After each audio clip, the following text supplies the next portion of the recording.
जय श्रीराम बंधुगण महाभारत रे अनेक शक्तिशाली योद्धांकर उल्लेख रही आउ से शक्तिशाली योद्धा मानकर अस्त्र शस्त्र बड़ अनोखा जमीक अर्जुनकर गांडीव धनुष एवं कर्णकर विजय धनुष आम आज से दुईटी धनुष विषय ही जाना जे गांडीव धनुष एवं विजय धनुष मध्य सबुठु श्रेष्ठ एवं सबुठु शक्तिशाली कौ धनुष थिला। जदि आपण माने आम चैनल नुआ ताले आम चैनल को सब्सक्राइब करी कमेंट बॉक्स रे जय श्री कृष्ण लिखिदेवे। प्रथमे आम गांडीव धनुष विषय जानिबा जे गांडीव धनुष आसिला कोठु आ अर्जुन ए संसार रु गला पर गांडीव धनुष गला कुआडे। गांडीव धनुष को ब्रह्मदेव आदेश रे विश्वकर्मा बनैथिले आ कुहा जाय कि गांडीव धनुष रे किछि विशेष काठ एवं ब्रांडीय तत्व एवं अनेक धातु एवं अनेक रत्न जड़ित होइथिला। गांडीव धनुष रे कुहा जाय कि गांडीव धनुष एते शक्तिशाली थिला कि गांडीव धनुष रो टंकार रे ही केवल मेघ गरज उठे एवं बिजुली चमके। गांडीव धनुष रो प्रत्यंछार टंकार रे ही शत्रु भयभीत होई युद्ध भूमि छाड़ी पलांती एते शक्तिशाली थिला गांडीव धनुष। कुहा जाय कि गांडीव धनुष को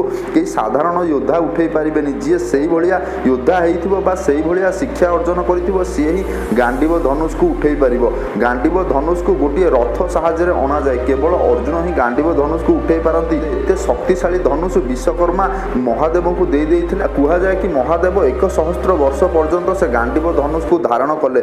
महादेव गांडीव धनुष को अवधि प्रजापति की 503 वर्ष पई दे देइथिले। तापर अवधि प्रजापति ठारू इंद्रदेव असुर मान सहित युद्ध करने आनी गांडीव धनुष को इंद्रदेव 580 वर्ष पई रखिथिले। आ तापर इंद्रदेव ठारू वरुण देवकर किछि कार्य पड़िथिला वरुण देव असुर मान संहार करने इंद्रदेव ठारू नैथिले। आ इंद्रदेव ठारू वरुण देव नेला पर से 100 वर्ष रखिथिले गांडीव धनुष को। अर्जुनकर कठोर तपस्या प्रसन्न होई वरुण देव गांडीव धनुष को अर्जुन को दे देइथिले। जेमिति आपण भाबि नियंतु कि गांडीव धनुष को जो योद्धा धरिबो से गांडीव धनुष रो शक्ति 2 गुणा बढ़ी जिवो। भाबि नियंतु जदि महादेव गांडीव धनुष रु धनु बाण छाड़ती आ गोटे पहाड़ को टार्गेट करती ताहले से पूरा पहाड़ ही ध्वंस हो जिवो। किंतु जदि अर्जुन बाण चलांती गांडीव धनुष रु ताहले पहाड़र केवल 0.5% ही बा 50% ही क्षय हबो। तो भाबंतु जो जी जेते शक्तिशाली थिबो गांडीव धनुष रो शक्ति तार 2 गुणा बढ़ाई दे पारिबो। आ महाभारत युद्ध रे पांडव माने विजय होला पर जेतले स्वर्ग को जाउथिले सेही समय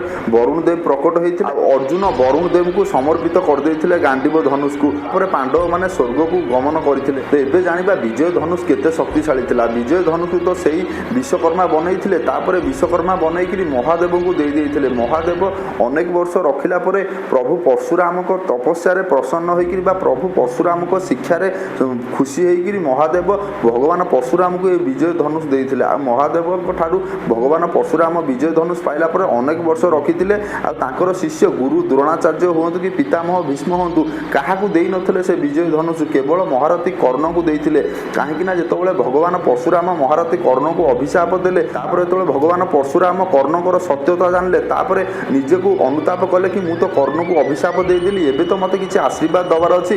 तापर महारथी कर्ण को विजय धनुष देइथिले आ कहिथिले ए धनुष जे पर्यंत जाय तुम हाथ रे अछि से पर्यंत जाय ये 3 लोकर योद्धा यदि मिसिकरी तुम सहित युद्ध करंती फिर भी तुमको परास्त करि परिबे नाही। तो विजय धनुष एते शक्तिशाली थिला। विजय धनुष किछि मिश्रण दिव्य तत्व रे बना हैथिला। आ विजय धनुष रे रत्न जड़ित मध्य थिला। विजय धनुष मंत्र द्वारा अभिमंत्रित हेइथिबा कारणरु विजय धनुष को जे भी धारण करिवो से ता चारिपटे एक अभेद्य घेरा सृष्टि हे जिवो जहा फल कि कौनसी भी बाण से घेरा भीतर को आसी परिबो नाही। कहा जाय कि विजय धनुष एते शक्तिशाली थिला युद्ध भूमि रे विजय धनुष सामने रे जदि कि अछंती ताहले विजय धनुष रु बाण छाडला बेले एते जोरे प्रकाश होउतिला कि सामना लोक अंध होई जाउतिले। विजय धनुष रो प्रत्यंछार टंकार एते भयंकर थिला जे कौनसी भी लोक काल हो जाई पारंती एते भयंकर थिला विजय धनुष।